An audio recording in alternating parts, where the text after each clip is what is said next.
Sa gitna ng walang katapusang ulan, hindi ang dilim ang dapat katakutan, kundi ang mga bagay na patuloy na gumagalaw sa loob nito.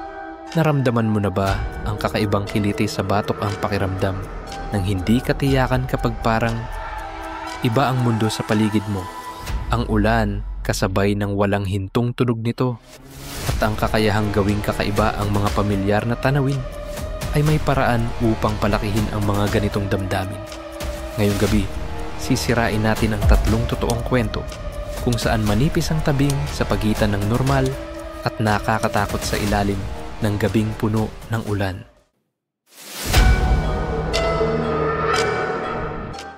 Nais ko sanang linawin na ang kwentong ito ay isang babala para sa lahat na maging maingat at mapanatili ang kalmado. Nagsimula ang lahat sa isang liblib na lugar sa Canada, isang bayan na nababalot ng katahimikan na nakakapangilabot. Isa itong lumang bayan na maraming inabandonang gusali dahil sa kakulangan ng mga residente. Kami ng mga kaibigan ko ay nagsawa na sa kawalan ng mga libangan, kaya't napagpasyahan naming galugarin ang mga inabandonang gusaling ito. Ang mga inabandonang lugar ay may kakaibang pang-akit, hindi ba? Para silang bumubulong ng mga kwento ng mga buhay na nakalimutan ng pagkabulok at ng mga sikretong nakatago sa harap mismo ng ating mga mata. Pero ang pang-akit na iyon ay maaaring isang mapanganib na tukso, gaya ng malalaman natin ng aking mga kaibigan. Bago ang karanasang ito, wala kaming masyadong nakatagpo na masyadong nakakabaliw. Minsan nakakakita kami ng kaunting likidong parang dugo o isang bituin na may 5 sulok na iginuhit sa sahig mula sa isang dating bisita. Pero wala namang masyadong nakakatakot. Hanggang sa huling pagkakataon na nagpunta kami. Noong bata pa ako, madalas akong pumunta sa isang daycare na konektado sa isang ospital ng mga baliw kakaibang kombinasyon, alam ko. Pero ito'y isinara dahil sa kakulangan ng mga pasyente at mga bata sa daycare. Ilang taon na ang nakalipas, nagpasya akong bumalik doon kasama ang mga kaibigan ko. Para malinaw, 15 taong gulang ako noong nangyari ito at halos kasing edad ko ang mga kaibigan ko. Isipin mo, ito isang daycare na konektado sa isang ospital ng mga baliw. Isang matinding kontrast ang kawalang malay at kahinaan na magkakasama sa dilim ng sakit sa isip. Ang setting na iyon pa lang ay sapat na upang magbigay ng kakaibang pakiramdam. Nang makarating kami doon, medyo typical ang lahat. May hamog madilim at may mahinang ulan. Dumating kami sa pangunahing gate na nakalak. Nagtulungan kaming tumalon dito na gumawa ng maraming ingay. Natatawa kami sa buong oras. Walang kamalay-malay sa kung ano ang darating. Gumamit kami ng mga flashlight para tingnan ang maliit na playground at parke. Kahit na may malakas na flashlight, limitado pa rin ang nakikita namin. Nagpasya kaming pumasok sa gusaling sira-sira na. Ang mga bubog at lupa ay kumakaluskos sa ilalim ng aming mga paa habang papasok kami sa daycare ng complex. May mga piraso pa rin ng lumang Lego, mga pira-pirasong kahoy mula sa dating muebles at mga lumang manika at laruang sira-sira na nakakalat. Habang lumalalim ang paglalakad namin sa daycare, lalong naging tahimik kami. Hanggang ang tanging naririnig na lang namin ay ang kaluskos ng lupa sa ilalim ng aming mga paa. Nakakita ako ng ilang kulay na krayola sa isang plastik na kahon sa sulok at lumapit ako para kunin ito nang biglang may narinig kaming malakas na kalabog mula sa likod ng isang metal na pinto na patungo sa psychiatric ward ng gusali. Nagkatinginan kaming lahat. Kami ay 5 magkakaibigan at karamihan sa amin ay mga matapang at mayabang. Nagkatinginan kami nang imungkahi ng kaibigan naming si Brian na tingnan natin kung saan nanggaling ang ingay. Sa totoo lang, hindi ko gusto ang ideyang iyon, pero sa grupo naming iyon, walang makakatanggi sa ganoong hamon. Nagsipuntahan kami sa pinto at binuksan ito. Kalawang na kalawang ang pinto at kinailangan naming magtulungan para mabuksan ito. Pagpasok namin, sumabog ang amoy ng metal at isang kakaibang amoy na hindi ko maipaliwanag noon. Sumunod kami kasabay ng mga flashlight naming nagliliwanag sa lahat ng direksyon Si Brian ang nangunguna. Makitid ang pasilyo. At paminsan-minsan ay may mga metal na pinto sa kaliwa at kanan, ang iba ay bukas. Nakaramdam ako ng kaunting pagkasakal at hirap sa paghinga. Habang nagpapatuloy kami, niliwanag ni Brian ang isang kwarto. Bigla kaming tumigil nang dahan-dahang pumasok si Brian. "Ano yon?" tanong ko sa kanya. "Parang may nakita akong tao rito, pero mukhang okay na," sagot niya. Sa totoo lang, akala ko noon ay binibiro niya lang kami para dagdagan ang kaba namin. Pero ngayong naiisip ko, sa tingin ko, totoo ang sinabi niya. Bumalik siya mula sa kwarto at nagpatuloy kami sa psychiatric ward. Biglang hinintuan kami ng isa pang kaibigan at pinakinggan namin. Sa unahan, narinig namin ang mahinang kaluskos ng mga yabag na umaalingaw-ngaw sa pasilyo. Nagkatinginan kaming lahat, halata ang takot sa mga mata ng bawat isa. Nagpatuloy si Brian patungo sa ingay. Isang saglit kaming nag-isip na bumalik na lang. Nang hindi sinasama si Brian, iniisip kong may multo o tao sa loob ng gusali, pero hindi namin siya maiiwan. Habang lumalapit kami, lalo akong nakaramdam na may nakamasid sa akin. Sa wakas, pumasok kami sa isang kwarto sa kanan at sumalubong sa amin ang amoy ng nabubulok na karne. Sa harapan namin ay isang patay na usa. Ang mga lamang loob nito ay nakakalat sa sahig na nagkulay sa semento. Isa sa mga kaibigan ko ay nasuka sa sahig. Noon kami nakarinig ng bulungan mula sa kung saan. Niliwanag ni Brian ang sulok ng kwarto kung saan nakatayo ang isang lalaking maikli, ang buhok nakayuko. Nakasuot siya ng maliwanag na berdeng t-shirt na may bahid ng dugo at punit-punit na pantalon. Walang medyas at mukhang nasugatan ang kanyang mga paa. Patuloy siyang gumagalaw at bumubulong kahit nakita na natin siya. Tinitigan natin siya ng 30 segundo bago siya gumawa ng unang galaw. Tiningala niya kami na may ngiting nakakakilabot. "Nandito ba kayo para sa party?" tanong niya. Ang linyang iyon ang nagpadali sa amin na tumakbo palayo sa kwarto at bumalik sa daycare. Nakabukas pa rin ang pinto at sinubukan naming isara ito, pero dahil sa kalawang at bigat halos hindi ito maisara. 3 kaming gumamit ng buong lakas para maisara ito. At bago pa man tuluyang maisara, nakita ko pa rin ang figura ng lalaki na nakatingin sa amin, ang kanyang puting ngongpin. Ang tanging malinaw na detalye ng pagkatao niya na nakita ko. Umupo kami sa likod ng metal na pinto, humihingal, nagkatinginan upang kumpirmahin na pareho ang nakita natin. Pagkatapos ng ilang sandaling paghingal, narinig namin ang mahinang katuok sa pinto. Doon kami nagpasya na kailangan na naming umalis. Tumakbo kami palayo sa lugar na iyon at umuwi. 1 taon pagkatapos ng insidenteng iyon, bumalik ang mga pulis para sa routine inspection sa lugar at natagpuan ang lalaking iyon. Sabi nila, dating pasyente siya ng ospital bago ito isinara. Tumakas siya mula sa ibang pasilidad at namuhay sa pamamagitan ng mga hayop sa paligid ng kompleks. Nang dakipin siya ng pulis, may mga sakit na siya dahil sa pagkain ng hilaw na karne. Mas lumala ang kanyang kalagayan sa isip kaysa dati. May mga bulong-bulungan na pumatay siya ng isang tao sa gubat habang naghahanap ng pagkain pero walang nakumpirma. Sa huli, mga kaibigan, mag-ingat kayo lalo na sa mga mapanganib na lugar tulad ng mga inabandona ng gusali. Ang kwentong ito ay sumasaklaw sa isang sinaunang takot, ang hindi kilalang nagtatago sa dilim. Ang imahe ng lalaking iyon na naliwanagan ng flashlight at ang kanyang nangiti na lubos na kakaiba sa dilim ay talagang nakakakilabot. Ito'y isang paalala na kung minsan ang mga pinaka-nakakatakot na halimaw ay mga tao rin.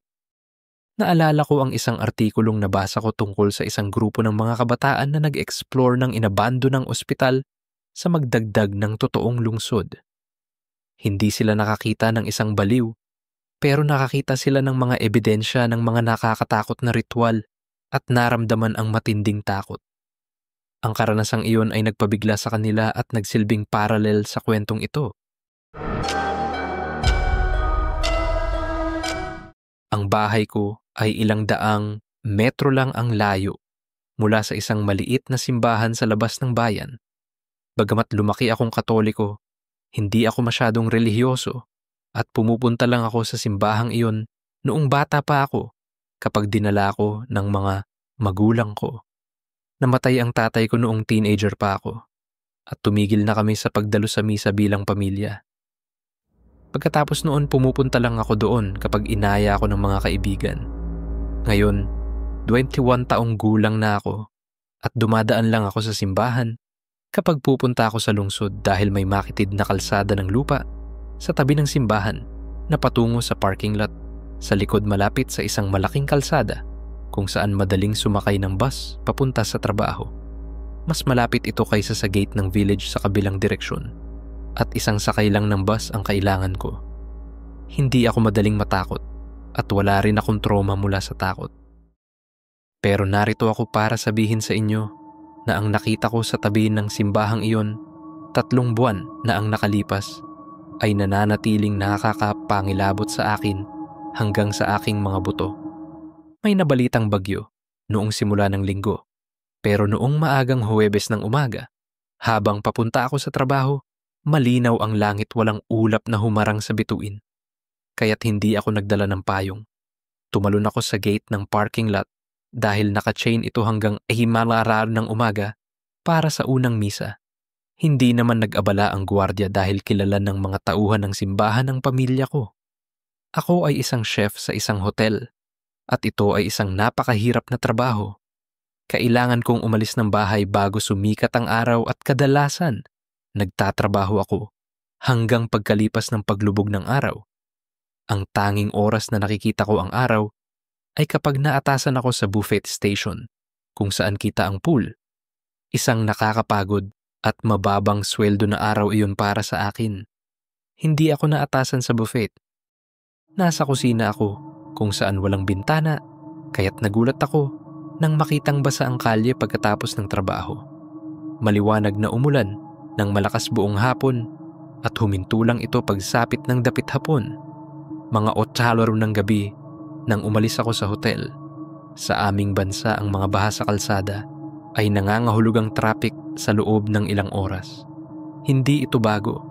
Sanay na ako sa mga ganitong sitwasyon. Maaari rin akong makatulog sa bus kaya't hindi rin ganoon kahirap. Bandang hating gabi, muling bumuhos ang malakas na ulan. Hindi na ako masyadong malayo sa parking lot ng simbahan kaya't nagpasya akong bumaba ng bus at maglakad dahil hindi na gumagalaw ang bus sa loob ng 10 minuto. Inilagay ko ang aking cellphone at pitaka sa waterproof backpack ko kasama ang ekstrang kamiseta susi ng bahay at set ng mga kutsilyo. Hindi ko alintana ang pagkabasa. Sa oras na yon, naka-chain na muli ang gate ng parking lot pero tumalon ako gaya ng dati. Hanggang tuhod ang tubig sa parking lot at wala ang gwardiya sa kanyang pwesto. Inakala ko na baka pumasok siya sa simbahan. Madilim na madilim pero nakatutok ako sa kaunting liwanag mula sa mga bahay sa malayo. Mula sa malayo para lang silang maliliit na tuldok.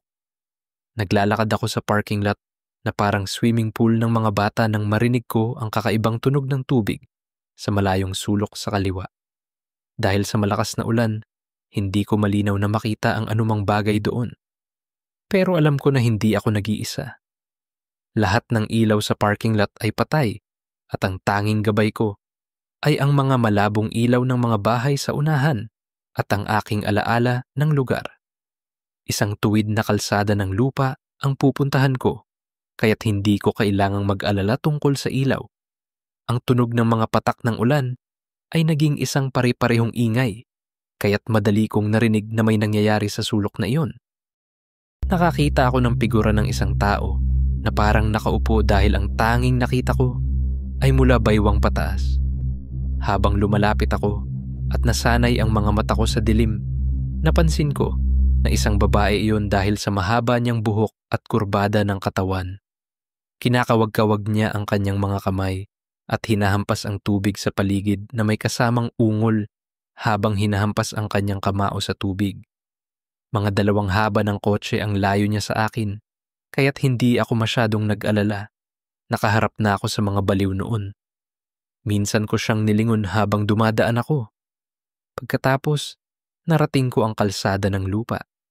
Medyo nakakatakot na wala na siya sa paningin ko at ang putik ay nagpahirap sa paglalakad ko. Hanggang bukong-bukong lang ang tubig pero kailangan kong hilahin ang aking mga paa sa bawat hakbang dahil lumulubog ang aking mga sapatos sa putik.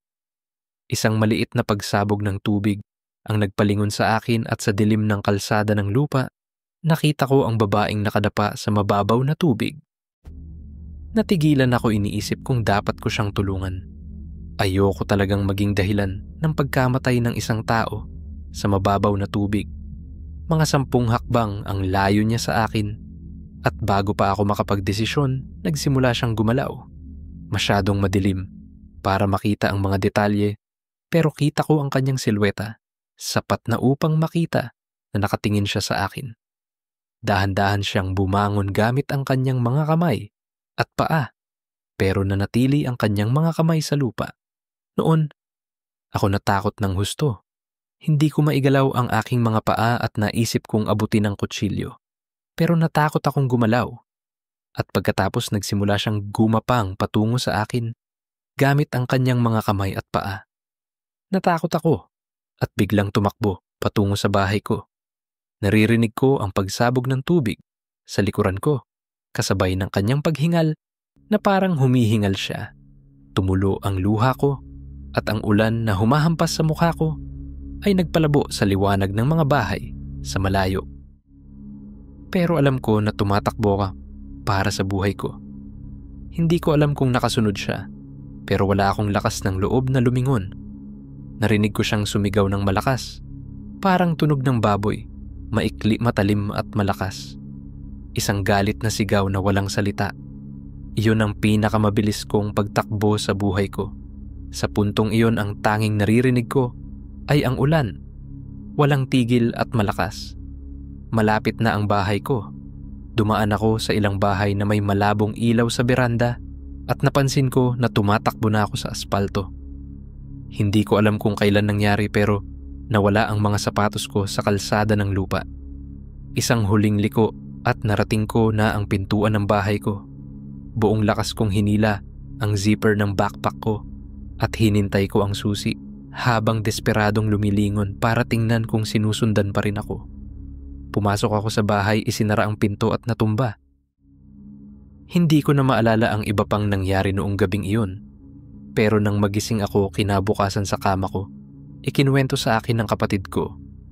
Sabi niya, nagising siya nang makauwi ako at pumunta sa pintuan dahil sa ingay. Nakita niya akong nakaluhod nakasandal sa pinto at tahimik na umiiyak.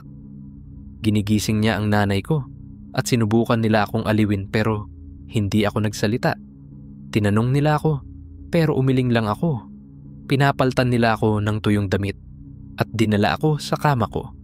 Sa almusal ipinaliwanag ko ang nangyari at sinabi ng nanay ko na ipinaalam niya ito sa mga gwardiya ng barangay. Kita ko ang pag-aalala nila para sa kaligtasan ko pero hindi nila naintindihan ang takot na naramdaman ko. Ang kapatid ko pa nga ay nagbiro tungkol dito. Hindi ako nakapagtrabaho noong araw na yon. Sa totoo, 1 linggo akong hindi nakapagtrabaho dahil sa lagnat. Nag-imbestiga ang mga gwardiya at nagdagdag ng patrol sa lugar pero ang tanging natagpuan lang nila ay ang mga sapatos ko sa parking lot. Hindi ako makalakad mag-isa nang hindi lumilingon kada 5 segundo.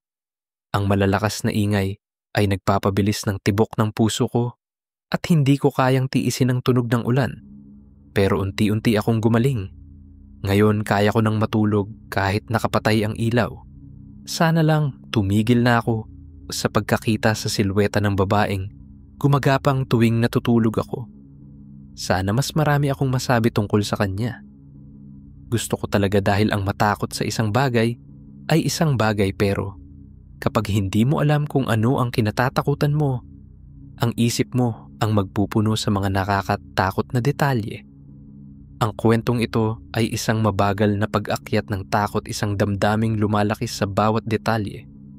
Ang ulan, ang dilim, ang pag-iisa, lahat ito ay nagdaragdag sa pakiramdam ng kahinaan ng tagapagsalaysay. At ang imahe ng babaeng gumagapang isang figura na halos hindi na tao ay talagang nakakabagabag. Sinasamantala nito ang ating takot sa hindi alam sa hindi makatwiran. May kaibigan akong nagkwento ng katulad pero hindi gaanong nakakatakot. Habang naglalakad siya pauwi sa isang gabi ng bagyo, nakita niya ang isang figura na nakayuko sa dilim. Hindi niya malinaw na makita ang mga detalye pero ang katahimikan ng figura at ang mabigat na kapaligiran ay nagpabagabag sa kanya. Tumakbo siya pauwi at hanggang ngayon iniiwasan niya ang kalsadang iyon sa gabi.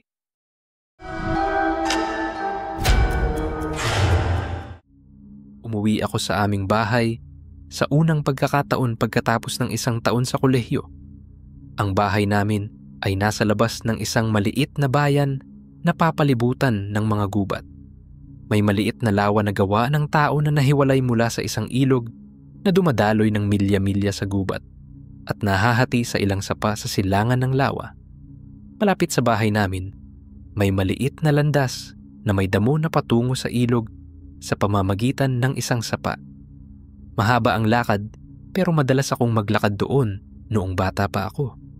Kilala ko ang gubat na iyon at alam ko kung saan ako makakapasok sa makapal na puno para makarating sa sapa. Ang landas na tinutukoy ko ay palaging inilalayo ako sa sapa. Pagkatapos ay biglang liliko patungong kanluran pagkatapos ng ilang milya kung saan nakatago ang sapa sa loob ng gubat. Nagpatuloy ako patungong hilaga sumusunod sa sapa sa gubat hanggang sa ilog. Pagkatapos sinundan ko ang ilog patungong kanluran para makarating sa lawa. Sa totoo lang madaling maligaw sa gubat na iyon dahil ang lupain ay hindi lang isang patag na dalisdis patungo sa tubig. Umaakyat at bumababa ito at napapalibutan ka ng mga puno pero gumugol ako ng maraming araw sa pag-alagala doon mag-isa o kasama ang tatay ko sa loob ng 10 taon at hindi ko kailanman nakita ang sinumang iba sa gubat na yon.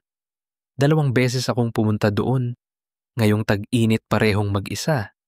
Sa unang pagkakataon, umalis ako ng umaga sinundan ko ang landas mula sa sapa hanggang sa matalim na liko. Pagkatapos bumalik ako sa gubat. Narating ko ang sapa pagkatapos ng 1 oras. Habang hinuhugas ko ang mga kamay ko sa tubig, narinig ko ang isang kampana mula sa malayo, mula sa hilaga. May isang bagay na nagpapalakas sa tunog ng kampana nang paulit-ulit nakakaiba sa akin. Pinakinggan ko habang iniisip kung ito ba ay isang asong nawala at nagsimula akong maglakad patungo sa tunog ng kampana pero napagtanto ko na hindi ito maaaring hayop. Masasabi ko na masyadong mabigat ang kampana dahil masyadong malinaw ang tunog para isuot sa isang kwelyo.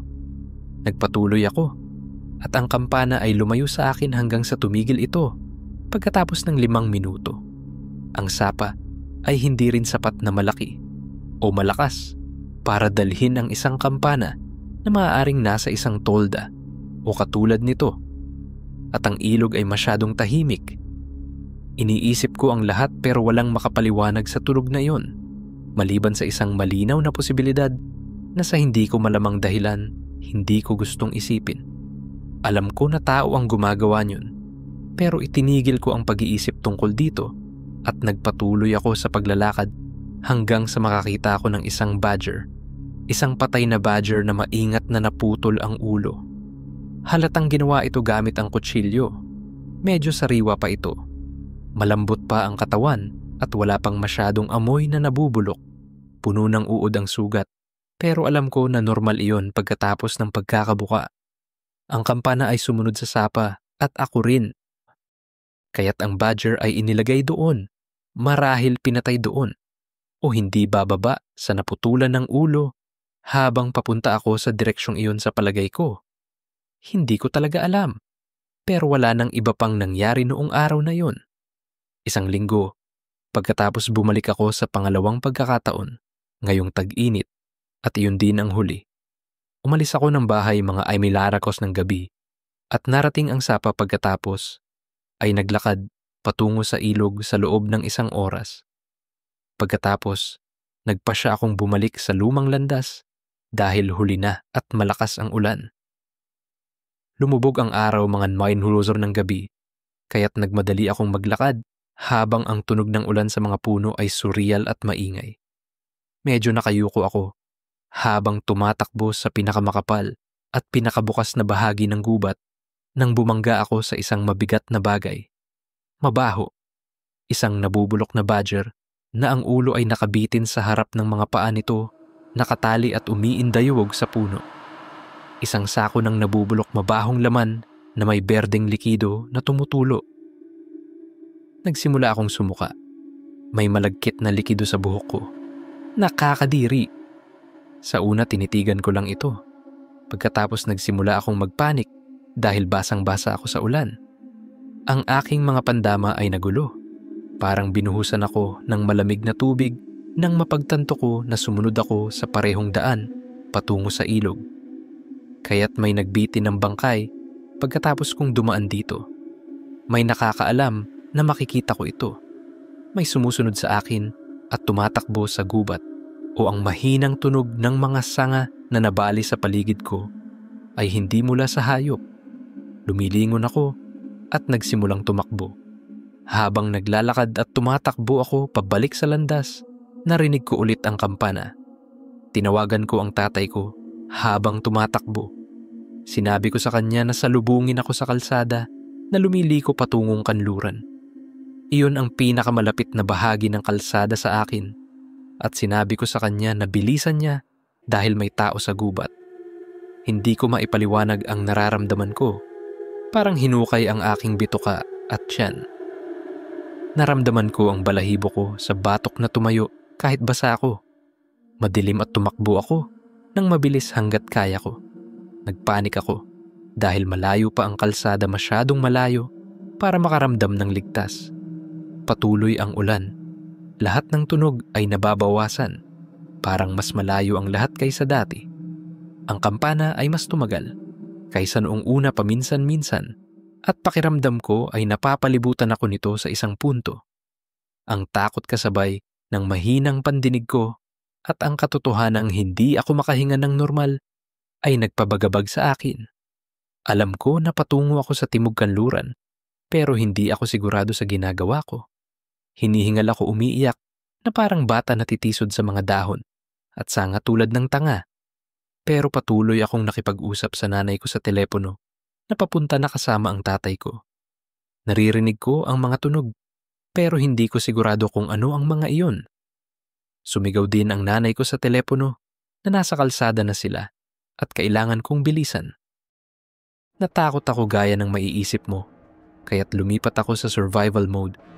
Tumakbo ako ng kalahati-kalahating mabilis na lakad dahil nauubusan na ako ng hininga. Pero narinig ko ang tunog doon ng nabaling sanga at malinaw na mga yabag mula sa gubat at ang kampana ay mas lumakas. Ayokong gawin pero lumingon ako. Doon ko nakita ang nasa gubat kasama ko. Isang matangkad na figura na dahan-dahang lumalapit sa akin sa dulo ng bakanting lupa. Dahan-dahang kinakalampag ang kampana sa harap ng kanyang tiyan. Masasabi ko na nakatingin siya sa akin. Ngayon hindi ko alam kung may nakatagong kakayahan akong tumakbo o sobrang lakas mula sa adrenaline pero kapag sinabi ko sa inyo na tumakbo ako para sa buhay ko, hindi ako lumingon kahit isang beses. Sumigaw ako ng malakas hanggat kaya ko. Nagsinungaling pa nga ako. Sabi ko, kausap ko ang pulis sa telepono at papunta na sila. Tatay, kita ko na kayo. Nandito ako.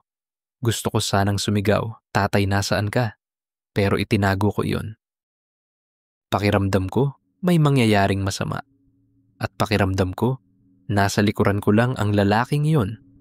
Patuloy ko sa sarili ko na huwag lumingon.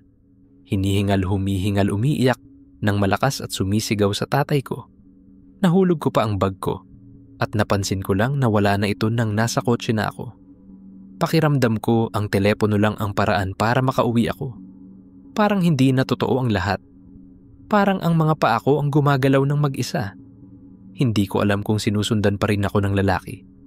Naririnig ko lang ang tibok ng puso ko sa tenga ko at ang kampana. Sa wakas narinig ko ang tatay ko na sumisigaw ng pangalan ko at alam ko napapalapit siya sa akin dahil sa tono ng boses niya. Halos sumalpok ako sa kanya nang magkalapit kami at narinig din ng tatay ko ang kampana. Narinig din ito ng nanay ko sa telepono habang naghihintay siya sa kotse, handang umalis kaagad. Ang kwentong ito marahil ang pinakanakakabagabag sa tatlo. Hindi lang ito tungkol sa isang halimaw o isang baliw. Tungkol ito sa pakiramdam ng pagsubaybay ng paghabol. Ang kampana, isang bagay na hindi nakakapinsala, ay naging simbolo ng takot, isang patuloy na paalala na may sumusunod sa tagapagsalaysay sa basang gubat. Ang takot na sinusundan ay isang karaniwang takot at mas lumalala ito sa mga liblib na lugar. Maraming kwento mula sa mga hiker o camper ang nagsasabi na nakaramdam sila ng kaba, na parang may mga mata na nakamasid kahit sila ay nag-iisa. Ang kwentong ito ay sumasaklaw sa sinaunang takot na yon, ang pakiramdam na hindi natin laging nag-iisa, gaya ng iniisip natin. Ang tatlong kwentong ito, bawat isa ay may kanya-kanyang uri ng takot, ay may iisang bagay na pareho ang kahinaan na nararamdaman natin kapag ang pamilyar na mundo ay nababago ng dilim at ulan. Ipinapaalala nila sa atin na kahit sa pinakaordinaryong setting, ang potensyal para sa kakaiba at nakakatakot ay laging nandyan. Magkaroon ng kamalayan sa inyong paligid, magtiwala sa inyong instincts, at huwag kailanman maliitin ang kapangyarihan ng isang gabing umuulan sa pagpapalakas ng dilim sa loob at labas.